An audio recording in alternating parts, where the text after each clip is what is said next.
Imagine this scenario. You're a commander and you find yourself trapped in the middle of a storm. This storm is so violent that your aircraft, which acts as your command center, is grounded for the storm's duration. Even worse, you are grounded in enemy territory. You have a small number of forces at your disposal, but no chance of calling in reinforcements.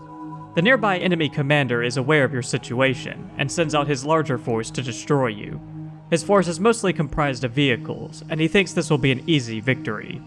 However, you have an ace up your sleeve, a weapon that, if used efficiently, can even the odds. This weapon is a large cannon, one that does not fire a standard explosive shell, but a ball of electromagnetic energy. When this ball of energy hits a target, it causes a power surge that short-circuits the target's electrical systems.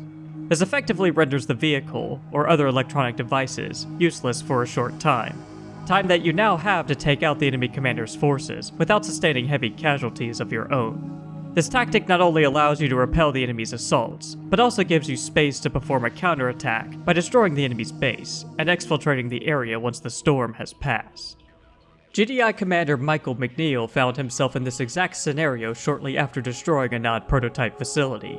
An ion storm occurred and left McNeil and his forces grounded in Brotherhood territory. The storm limited the types of weapons and vehicles that he could use to defend the Kodiak, his flying mobile command center. Luckily for McNeil, the storm did not affect the EMP cannon set up shortly after landing the Kodiak.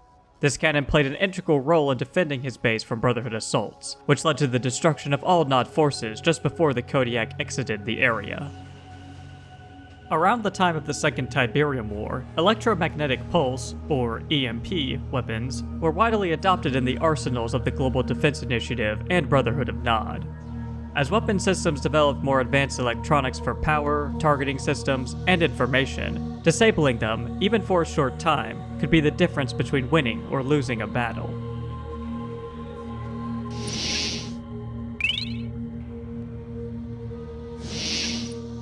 Both GDI and the Brotherhood understood the power of EMP weapons and sought to make their respective structures, vehicles, and other electronic systems as resistant to them as possible. While they were able to successfully fortify their systems so that they would never be permanently disabled by such attacks, they were still vulnerable to temporary shutdowns, which could cause massive damage to a base or turn the tide of a battle. The first of these EMP weapons was the electromagnetic pulse cannon, which I mentioned at the beginning of the video. This cannon was used by both GDI and the Brotherhood. It's not known which faction was the original creator of the cannon, but all cannons function exactly the same. The turret sits on a large, round-shaped concrete structure with one entrance. It consumes a decent amount of power in order to function. Energy is stored inside the structure, where it is held until it can be launched at a target. GDI's EVA, or Nod's Cabal AIs, will let their respective commanders know when the cannon was ready to fire. EM Pulse Cannon ready. EM Pulse Cannon ready. The weapon launches a ball of energy at a target. The impact covers a wide blast radius, one that spreads out linearly and affects any ground vehicles or infantry caught within it. The electromagnetic blast is powerful enough to cause subterranean Nod vehicles to resurface, and stealth tanks to lose their stealth fields. Hover vehicles, such as the Limpet drone, or GDI's Hover MLRS, would lose their aerial capabilities and become grounded in a blast. Limpet drones that are buried underground will have their internal systems short-circuited, causing them to explode. With respect to infantry, I am specifically talking about the Brotherhood's cyborgs. Nod cyborgs are affected by the electromagnetic blast, but like vehicles, they are only temporarily shut down. Though I imagine any electronic devices carried by the standard infantry units of both factions would also be affected by it. One can tell which units are affected by the EMP due to the electrical sparks and lightning seen around them. Structures like radar installations can be disabled by the attack as well, causing the local commander to lose access to their digital map.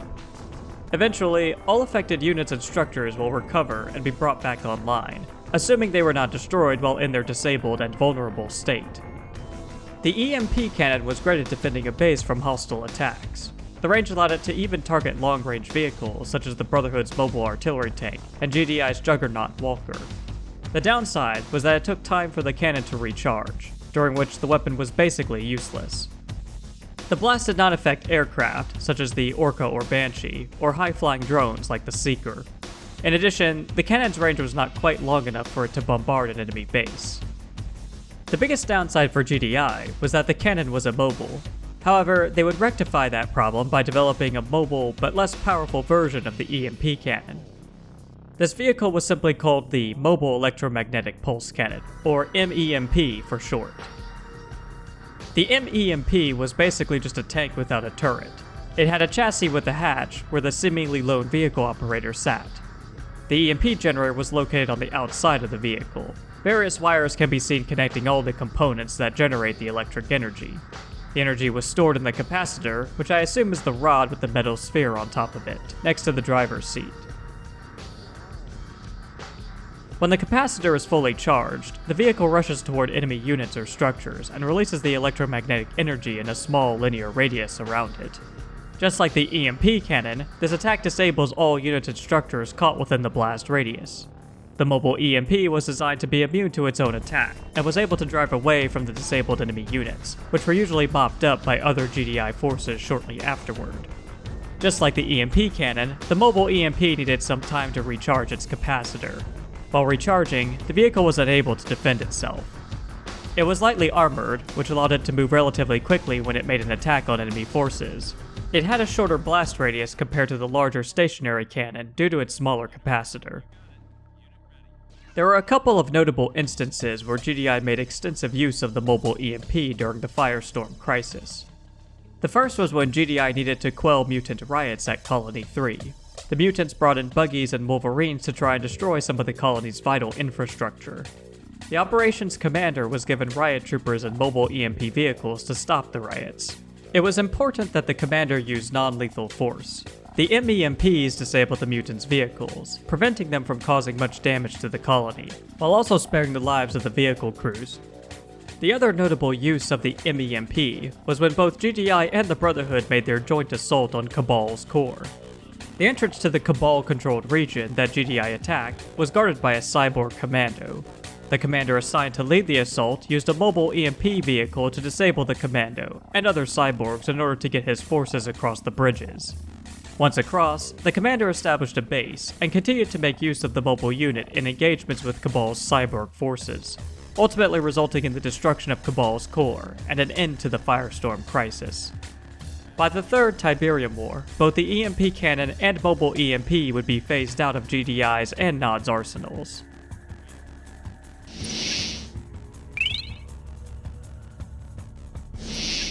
During the interim years between the Firestorm crisis and Third Tiberium War, GDI continued to experiment and develop new EMP weapon systems.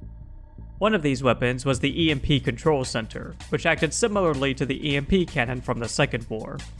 According to the intelligence database, field commanders should stay on the lookout for the 4 cylindrical towers of the EMP Control Center. These odd structures were erected during the last few decades in a number of yellow zones and blue zones as a deterrent to NOD attack.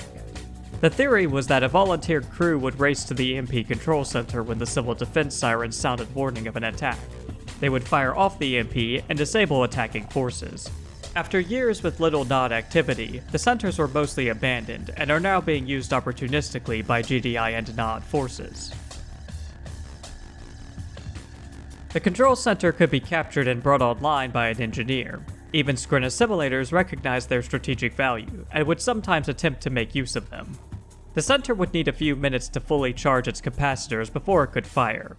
When it fires, it sends out a wave of electromagnetic energy into the air, which then lands on the targeted location. This EMP had a wide blast radius that could disable a group of vehicles and/or structures.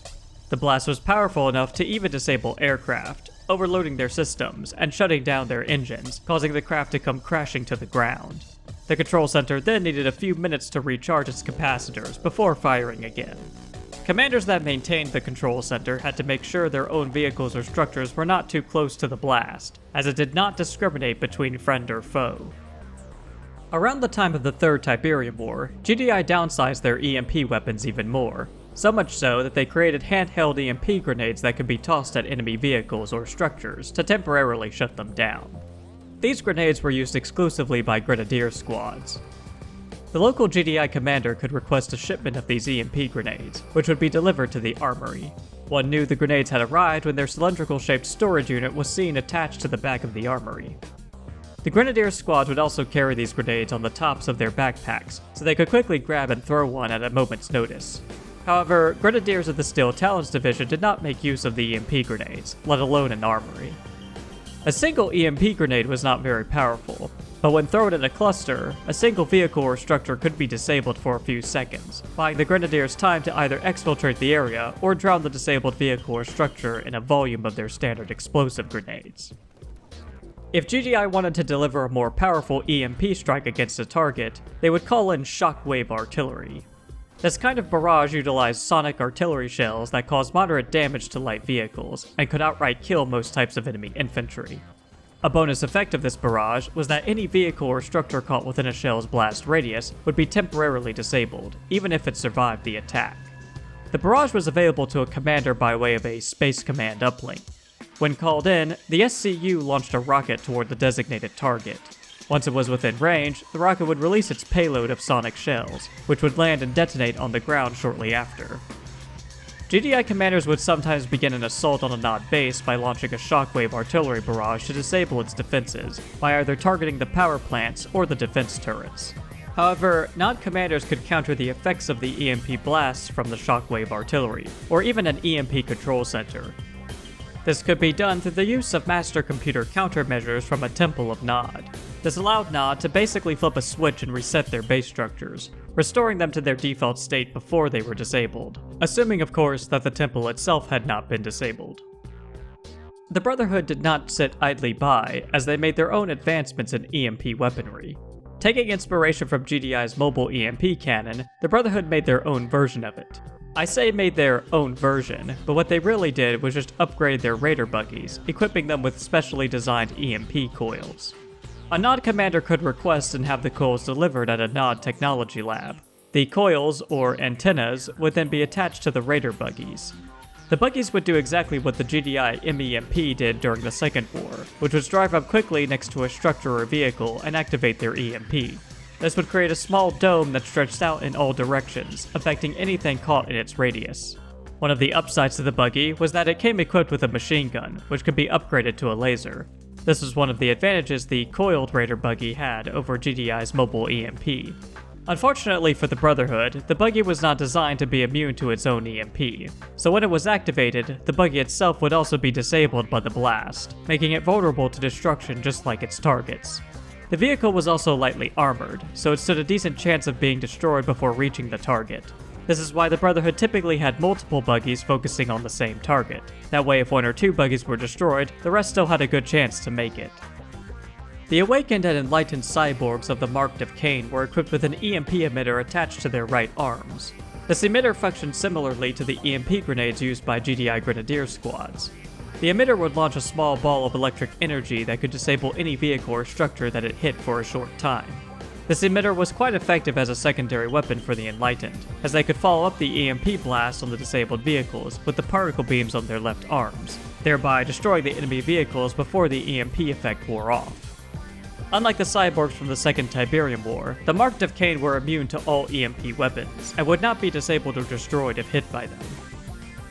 While the Skrin didn't have any direct EMP weapons in their arsenal, their Annihilator tripods, as well as Reaper 17's Reaper tripods, would give off a pulse of electromagnetic energy when initiating a close-range attack on an enemy vehicle or structure. The tripod's proton cannons were usually able to destroy most enemy vehicles before getting close enough for their EMPs to affect them. It was also useful for shutting down GDI or Nod structures, while actively dismantling them with its beams. EMP weapons used by GDI and the Brotherhood proved to be just as effective against the Skrin as they were against each other, with the exception of Skrin units equipped with force fields, which would absorb an EMP blast, allowing their vehicles to continue functioning, albeit without shields. Like other weaponry, such as railguns, lasers, or sonics, advancements in EMP weapons are likely to continue in the future, as part of the ongoing arms race between the Global Defense Initiative, the Brotherhood of Nod, and perhaps even the Skrin.